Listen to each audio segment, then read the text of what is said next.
Praise the lord.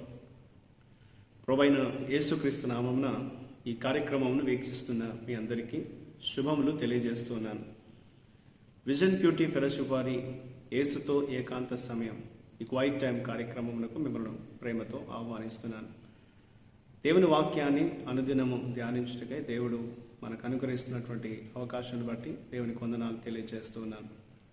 ప్రత్యేకంగా ఈ యొక్క ఆదివారం పునరుత్థాన దినమున దేవుని మందిరంలో మనం సంఘముగా కూడి ఆరాధించుటకై దేవుడు మనకిచ్చినటువంటి నూతన దినాన్ని బట్టి శుభదినాన్ని బట్టి ప్రభుకు వందనాలు తెలియజేస్తున్నాను. ప్రకటన గ్రంథం నుండి మనం వాక్యాన్ని ధ్యానిస్తున్నాం. ఈరోజు మన ధ్యానం కొరకై ఏర్పరచిన లేఖన భాగము ప్రకటన గ్రంథము 18వ అధ్యాయం 1 నుండి 8వ వచనం వరకు. ముందుగా ఈ భాగంలో మనం 4వ వచనం నుండి 6వ వచనం వరకు చదువుకుందాం. మరియు ఇంకొక స్వరము పరలోకము నుండి ఇలాగ చెప్పగా వింటిని, నా ప్రజలారా, మీరు దాని పాపములలో పాలివారు కాకుండానట్లును దాని తెగుళ్లలో ఏదియో మీకు ప్రాప్తింపకుండానట్లును దాన్ని విడిచిరండి. దాని పాపములు ఆకాశములు అంటుచున్నవి, దాని నేరములను దేవుడు జ్ఞాపకం చేసుకొని ఉన్నాడు. అది ఇచ్చిన ప్రకారము దానికి ఇయ్యుడి, దాని క్రియల చొప్పున దానికి రెట్టింపు చేయుడి. అది కలిపిన పాత్రలో దాని కొరకు రెండంతలు కలిపి పెట్టుడి. ఈనాటి లేఖన భాగం ఆధారంగా మనం ఏర్పాటు చేసుకున్న అంశం ఏదనగా బబులోనును విడిచిపెట్టండి, లీవ్ బాబిలోన్. నేటి వాక్య భాగపు సారాంశాన్ని మనం గమనించినట్లయితే, యోహాను తన దర్శనములో గొప్ప అధికారం కలిగిన దేవదూత దిగివచ్చుటను తన మహిమతో భూమిని వెలిగించడాన్ని చూశాడు. ఈ దేవదూత బబులోను అనే గొప్ప నగరం యొక్క నాశనాన్ని ప్రకటించాడు. పాపంతో నిండిన ఈ బబులోను విడిచిపెట్టమని ఆయన దేవుని ప్రజలకు ఉద్బోధించాడు. ఎందుకంటే అది విగ్రహాలను ఆరాధించడమే కాకుండా ఇతర దేశాలను లైంగిక అనైతికలోకి మరియు సంపదను వెంబడించడంలోకి కూడా అది నడిపించినట్లుగా లేఖనంలో మనం చదువుతున్నాం. బబులోను చేసినటువంటి దానికి దేవుడు తిరిగి చెల్లిస్తాను అని తెలియజేస్తున్నాడు. దాని యొక్క నాశనము త్వరగా వస్తుందని దేవుడు ప్రకటించాడు. బబులోను ఎప్పటికి కూడా దుఃఖాన్ని చూడదని నమ్మకంతో ఉన్నప్పటికీ శక్తివంతమైన దేవుడు ఈ నగరాన్ని త్వరలోనే నాశనం చేస్తానని తెలియజేసినట్లుగా ఈ లేఖన భాగంలో మనం చదువుతున్నాం. ఇందులో దేవుడు ఏమై ఉన్నాడు, ఆయన ఎవరు అని మనం గమనించినట్లయితే 7-8 వచనాల్లో సర్వశక్తిమంతుడైనటువంటి దేవుడు అహంకారపూరితమైనటువంటి బబులోనును ఒకే రోజులో నాశనం చేశాడు. బాబేలు గోపురాన్ని నిర్మించినటువంటి ఆనాటి మానవ జాతిని ఆయన క్షణంలో చెల్లా చెదురు చేశాడు. ఆదికాండం 11వ అధ్యాయం 9వ వచనంలో మనం ఈ విషయాన్ని చదవగలం. అలాగే యేసు చెప్పిన ఒక ఉపమానంలో ధన సంపదను కూడబెట్టుకుని సుఖంగా జీవించాలని కలలు కన్న ఒక ధనవంతుడు అకస్మాత్తుగా చనిపోయేలాగా దేవుడు చేసినట్లుగా లూకా 12వ అధ్యాయం 20వ వచనంలో చూస్తాం. ఈ విధంగా మనం గమనించినట్లయితే భూ సంబంధమైనటువంటి మహిమ అది తాత్కాలికమైంది, క్షణికమైంది. కానీ పరలోక విశ్రాంతి దేవుడు మనకిచ్చేది అది నిరంతరం ఉంటుంది, అది శాశ్వతమైంది అనేది దేవుని వాక్యం మనకు జ్ఞాపకం చేస్తుంది. ఈ లోక సంబంధమైనటువంటి క్షణికమైనటువంటి మహిమ కొరకు మనం వెతకడం కంటే దేవుడిచ్చేటువంటి నిత్య మహిమ కొరకు మనం వెతకాలి అనేది దేవుడు మనకు లేఖనం ద్వారా జ్ఞాపకం చేస్తున్నాడు.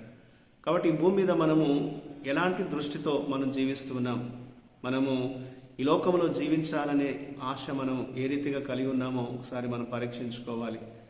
దేవుడు మనల్ని నిరంతరము తన రాజ్యంలో ఉండేటట్లుగా ఆయన పిలుచుకుంటున్నాడు. కాబట్టి అనిత్య రాజ్య మహిమ కొరకు మనల్ని మనం సిద్ధపరచుకోవాలనేది దేవుడు మనకు జ్ఞాపకం చేస్తూ ఉంటున్నాడు. ఇందులో మనకు దేవుడు నేర్పే పాఠాన్ని మనం గమనించినట్లయితే 4-5 వచనాల్లో మీరు పాపముతో నిండినటువంటి బబులోను విడిచిపెట్టాలని దేవుడు సెలవిస్తున్నాడు. దీని అర్థము తప్పనిసరిగా భౌతిక స్థలాన్ని విడిచిపెట్టడం అని కాదు, కానీ అందుకు బదులుగా బబులోను యొక్క మనస్తత్వాన్ని, ప్రపంచ దృష్టికోణాన్ని మరియు అలాంటి విలువల్ని మనం వదిలివేయాలని దీని అర్థంగా మనం తెలుసుకోవాలి. లోతు భార్యను జ్ఞాపకం చేసుకోమని లేఖనం సెలవిస్తుంది. ఆమె హృదయం ఇంకా సొదొమ గొమొర్రా ఆ పట్టణాలపైన ఆధారపడుతుండగా ఆమె వెనక్కి తిరిగి చూడడం వల్ల ఉప్పు స్తంభముగా మారినట్లు ఆదికాండం 19వ అధ్యాయం 26వ వచనంలో మనం చదువుతాం. కాబట్టి ఈ సమయంలో మనందరం కూడా ఏ విధమైనటువంటి పాపపు ఆలోచనలు లేదా ఎలాంటి పాప అలవాట్లను మనం వదులుకోవాల్సి ఉన్నదో మన జీవితాన్ని మనం పరీక్షించుకోవాలనేది దేవుడు మనకు ఈ వాక్యం ద్వారా గుర్తు చేస్తూ ఉంటున్నాడు. దేవుడు పాపంతో నిండినటువంటి బబులోనును విడిచిపెట్టాలని దేవుని ప్రజలకు సెలవిస్తున్నాడు. ఈ రోజున మనం ఎటువంటి స్థితిలో ఉన్నాం, మనం దేన్ని విడిచిపెట్టి దేవునికి దగ్గర కావాలో మనల్ని మనం పరీక్షించుకోవాలనేది దేవుడు మనకు ఈ వాక్యం ద్వారా గుర్తు చేస్తూ ఉంటాడు. దేవుడిచ్చేటువంటి పరలోక మహిమలో మనం పాలు పొందాలంటే ఈ భూ సంబంధమైనటువంటి మహిమను మనం వెతకకుండా, క్షణికమైన వాటి కోసం మనం ప్రాకులాడకుండా దేవుని కొరకు మనం జీవించాలనేది దేవుడు మనకు ఈ లేఖన భాగం ద్వారా జ్ఞాపకం చేస్తూ ఉంటున్నాడు.